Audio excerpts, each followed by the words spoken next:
Hello everyone, welcome back to what I'm teaching this week. This week we're going to keep it really brief because today's inauguration day, so I know a lot of people want to watch either the replay or whatever's going on now because there's like all these different things that are supposed to happen tonight, but I did want to make sure that we still got to talk about all the lessons that I'm doing this week because I know a lot of you really look forward to that. Today we're going to talk all about my third grade lessons, and specifically we are working on listening lessons. We're doing Swan Lake and learning about form and just like that kind of stuff. That I wanted to tell you is that if you're looking for more resources, I got my book published. So I did the ebook version of Virtual Music Lessons for Teaching Music Online in September. Like, it was a long time ago, and this weekend I finally got it like in a paperback form, which was always my intent, but it just kind of never happened. So everything is stuff that I have used in my classes. It's very like straight to the point, which is how I do everything. So there's lessons, there's sheet music if you need them. They're separated by sections. So there's like singing lessons, and then there's like movement lessons and reading and writing music lessons, and just some that are really quick, fun things, and then some that are a little more in depth. So both of the ebook and the real version are linked in my bio, and on the YouTube video I will leave the link in there as well as usual. So yeah, I'm really excited about it. I also added 20 pages and 2 more freebies to it. So when you get it, you also get access to a Google Drive folder that has like 12 different things on it that you get free, that like if we're in my store they would be like $30. So really good value. It is $30 on Amazon, $25 for the ebook if you are the digital person, because you don't have to actually get the book published, so that's why it's cheaper. So this week we are working on 3rd grade, and we in 3rd grade are working on Swan Lake. So in December we learned about the Nutcracker, and I was like, perfect, we'll just take that into January and do Swan Lake. And so our big thing this week is a virtual field trip, but I have lots of different things that we're doing along with Swan Lake. So on Monday they come in and we have our normal like, let's remember what music class is, and then I remind them what a ballet is. Actually, I should probably pull up my lesson plan because I forgot to bring the printed one, because why would that make sense? Okay, so we actually get started with a really quick movement activity. I have them stand up and I grab my drum and I play it. I tell them, okay, when I play my drum, piano or quietly, then you're going to tiptoe. And if I play it forte or loud, then you can either stomp or jump. And I always tell them, if there are other people in your house, please be respectful of that, so you're not like messing, you know, their day up. And so not being super loud. But that's really fun. And so I just do 8 beats, and the first one is the loudest. So there's like 1, 2, 3, 4, 5, 6, 7, 8. Jump, 2, 3, 4. These are tiptoes. And then I get like faster and faster and faster and faster. And then we slow it back down until it's like super slow, which is hilarious to see their faces that are like.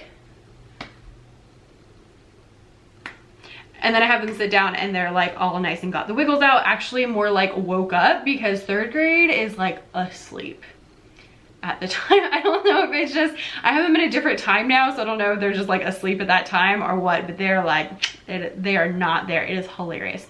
After that, we listen to the Swan theme from Swan Lake, and we talk about the form. So I tell them we do our mirrors up like we usually do. So we say mirrors up, and they repeat everything I say when their mirrors are up. So mirrors up, say form is how music is put together. Form is made of sections. Each section gets a letter like A, B, or C. Mirrors away. So they repeat each of those, and I do it like shorter increments. And so then I tell them that the form for this one is A, B, A, C, coda. Coda is also C, but I make it like crazy C so that we know it's different. And so we listen to Swan theme, which you'll know it when you hear it. And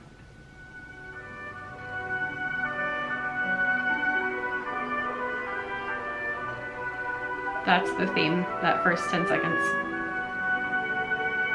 Anyway, I'll play a little bit more of it later. I just realized today, I'm always like, I can't play my music because my phone is on Instagram, and I realized today I can play the music on my computer. So good job, Becca, good job. So we go through that and I just have them follow me, and we just show the different sections. So on A, we're just kind of like bouncing, and then on B, we do like this little number, and then on C, we go with the music, and the point is just that they show the different sections so that they kind of start getting that in their brain. After that, I tell them this is from the ballet Swan Lake. And so we remember what a ballet is from last time that I had them. And we do mirrors up for that. When ballet is a form of theater that tells a story through dance. And so we talk about how they do that, and then I say that song we just listened to is a really popular song. It's called the Swan's Theme. It happens pretty much every time the main character, who is a swan, comes out. And when that happens, I found this on the internet. It's like the most amazing thing ever. I will link it in the YouTube. I will link like the original YouTube video below. But for the Swan's Theme, it was like the London Philharmonic came up with these words to put along with it, and so then we learned the words to go along with the theme, which are: Tchaikovsky wrote a great ballet. Its name is Swan Lake. And it is so perfect because they learn it super quick, and then they remember it, and then every time they hear it, they're like, oh, that's the Swan's Theme. Like, yes, it is. Which is very exciting. And I just showed them that on like a nice little slide. Easy peasy. After that, we go through and I showed them this video. It doesn't have any talking, but it has subtitles, so I was just like reading the subtitles over it. And it tells the story of Swan Lake, because ballets, just like we talked about operas last week, are crazy town. Like, they just have so many twists and turns that I found that me trying to explain it was not working. So we go with this and I just read what it says. It's a couple of minutes. And after that, I'm like, said that ballet is a form of theater that tells a story through dance. But if they're dancing and they're not talking, like, how do you think that they, you know, communicate their story? How do they tell us this whole story if they're not telling us, like, they're not saying anything to us? And so then I'll like have them, you know, come up with their ideas, and eventually someone will be like, oh, well, they could use their hands. I'm like, yes, they can use their hands. And so then we watch this video, which is super cool, and it's about ballet mime. So I don't even know this was a thing, but apparently in ballet, when they're not doing like solos and duets, they're miming a lot of things. So they're kind of having conversations with their hands and with their gestures and body language so that you can understand the story, which makes so much sense. So I will link this in there's a lot of links in this one, by the way, but I will link it in the YouTube video, which will be up by tomorrow morning. And it explains ballet mime, and he has them show, like, you know, it has to be really exaggerated. So if we're talking about, if you say you, you're gonna be like you. If you're talking about me, you're gonna be like me. And he goes through a couple of those to kind of figure it out. And then he actually has two people dance part of Swan Lake, and he like explains what they're saying to each other through that. So that's a really good video. It will be linked again in the YouTube video that will be up by tomorrow if you are interested in it. And I have them do all of those things. So afterwards I'll be like, all right, well, what do you think we would do if we were trying to say this? And they like come up with all these different gestures, and it's just really fun and really simple. And if we have time, then we'll watch another quick video of Swan Lake. So I will either go with this one, which is like the Dance of the Four Swans, which is very important and really good, and I love it because their feet are like so in time, or the pas de deux between Odile and the Prince. And I like this video. It has Misty Copeland in it, and last time I had them, we read a story. We watched a video that was Misty Copeland reading her book that she wrote, and so they kind of remember her from that. So then on Tuesday they come in and we start with that Swan Lake movement activity. So yesterday we listened to it and we did the hand signs, and today we are doing movements along with it. So we remember that Tchaikovsky wrote a great ballet. Its name is Swan Lake. And then I pull out this super simple little slide that just has like what we're doing, and it has different actions for each one. So for the A section, we do swan arms and move our arms up and down and up and down. It's not long, so it won't hurt your arms too much. The B section, we start at the floor and sweep our hands up as we go up. And then it goes back to A, louder, and then it goes to C, and I tell them to pretend to play any of the instruments that they hear. So usually they'll be doing like the violin, the harp is pretty loud, and then the trombone comes in pretty loud. So playing the different instruments you hear because we're kind of starting to go like, let's talk about instruments. And then on the coda, we pretend to be the conductor and just kind of like wave our arms around. And if you missed it, this is for the Swans theme, which is the song. Can you hear it? Swan Lake. There's the B section, so now we're just sweeping our hands up and up. And when we get to the top, we go back down. Do that part again. It'll go back to A. So here's A the second time. Nope, I lied, this is C. So now we're playing the instruments that we hear.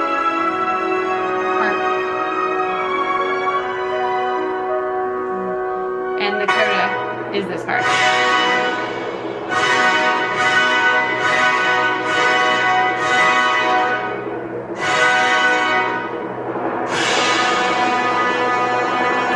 We go through the instruments we hear. So we listen to the beginning. I show them what an oboe is, and I have like a little double reed in my desk drawer. I don't know why, it was just there when I got there. And so I show them what that is so they kind of like understand that in the oboe.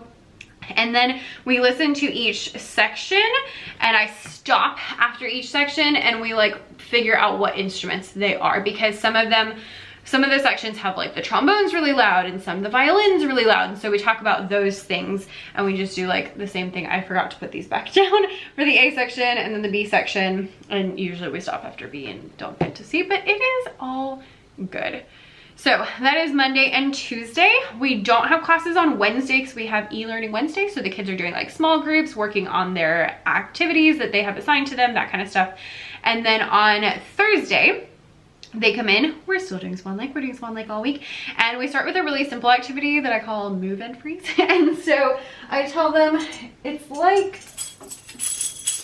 freeze dance, but I play the song the whole time. And when I play the tambourine, it freeze, and then the next time I play it, then they can move. So they have to listen and kind of figure that out. And then I'm not stopping the song, which I know irritates some people. It doesn't really irritate me, but I know it irritates some people. And so for that, we're using another Swan Lake song, which is the mazurka. So I'll play a little bit of that so you can hear what it sounds like. And it's a lot more upbeat.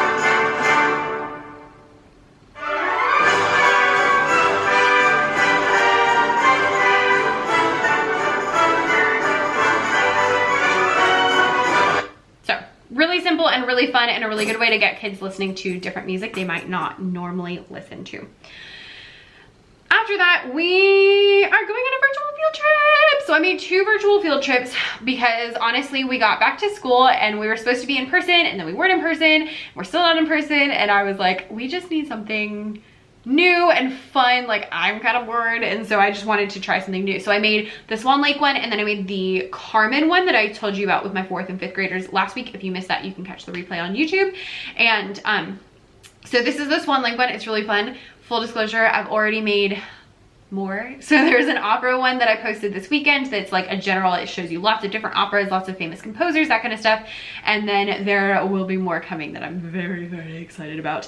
But basically this is what it looks like. And so I pull it up, and we've already done a couple of the things on the virtual field trip, but it's really fun. It's really easy. So we just click on each of the different things and it takes us there. We did this whole group. You could totally send it to your kids and have them do it on their own. That's fine. I just prefer to do it whole group, mostly because my kids don't like to do work when they are by themselves.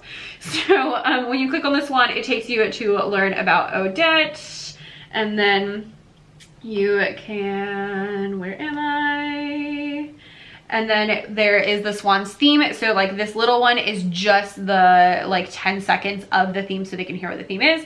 And then this one is a really fun video because the first half is just instruments playing the Swan's theme, and then the second half is Misty Copeland dancing to it, which is really nice. And then after that, there's a little like check-in. So at the end, there's check-ins. We just did them either in the chat or out loud, but you again could send your kids them and then do them that way. And then I added an oboe and a picture of an oboe so that we could, you know, talk about that a second time.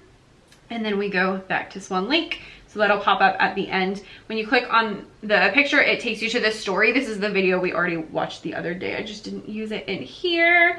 And then same thing, there's like, what do you find surprising and what was your favorite part? I love it. This is my new favorite question to kids. What did you find surprising about that? Because they are hilarious with their answers, especially with things like this when they're like super, super crazy. So basically I just put them up here and I say, all right, what do you want me to click on? And we just click on whatever they want to click on. What I am looking for is going through that like Swan's theme, that section, but they'll ask me, you know, like to click on the castle, and so it'll take me and show me like the setting and where it's from and stuff like that. So it's just a really fun way to add a little tiny bit of choice into the day that maybe you wouldn't normally have. So we do that pretty much the rest of the time, and we don't finish the virtual field trip in the rest of the time, which is usually like 15 minutes by this point. On Friday, we start with a swan song. That's what we did. Okay, so on Friday, I showed them, this will eventually be up in my TPT store, but it's not there yet. We're doing the song The Swan. So we go over the rhythms, and they're super easy because there's ta, ti, ti, ta, ta, and then the other three are all ta, ti, ti, ta. And so we just do the rhythms, and they're like, that's easy. I'm like, oh, cool, let's make it harder. And so then I show them the whole thing, and what we do is we pick 4 different body percussions that we can do to add to it. So like this class picked clapping, dancing, shoulders, and stomping. So for the first one, for the first measure we clap, for the second measure we dance, for the third one we do tap our shoulders, and for the fourth one we stomp. But really, really simple. I will link to a version that is correct so that you can check it out. And so we just do that and do the 4, so like the 4 that they picked. I have like more on the side. We can like switch up the body percussion. We can do it a couple of times, and that's really fun. I usually use this as a round, but rounds don't really work on Zoom, because it's kind of like everything's around anyway. So there's that. After that, we finish up whatever we did not do on our virtual field trip yesterday, because I had actually, out of the 4 weeks I did this lesson, 2 weeks I only had 3 days of class, and then the other week we were like super behind because they were like asleep, and it was like pulling teeth to get them to do anything. It was very, very frustrating. But you know what? It's okay. And then at the end, once we had finished the virtual field trip and everything, then I just have them do this quick little slide at the end. And so the questions are, what did you learn today for us this week? What is one thing that surprised you? And did you like the ballet Swan Lake? Why or why not? And it's just a really easy way to kind of like check in and see what they learned and what they're doing. And yeah, so this week, honestly, all of my lessons this month are kind of chill. I wasn't sure like what I was going to be doing when I got back in the building in January. I wasn't sure if I was in person or virtual or all those things. So I ended up making things like kind of easy, because I was like, I want it to just be able to adapt really quickly in case I need to adapt really quickly. All right, friends, thank you so much for being here, and I will see you guys next time. Bye.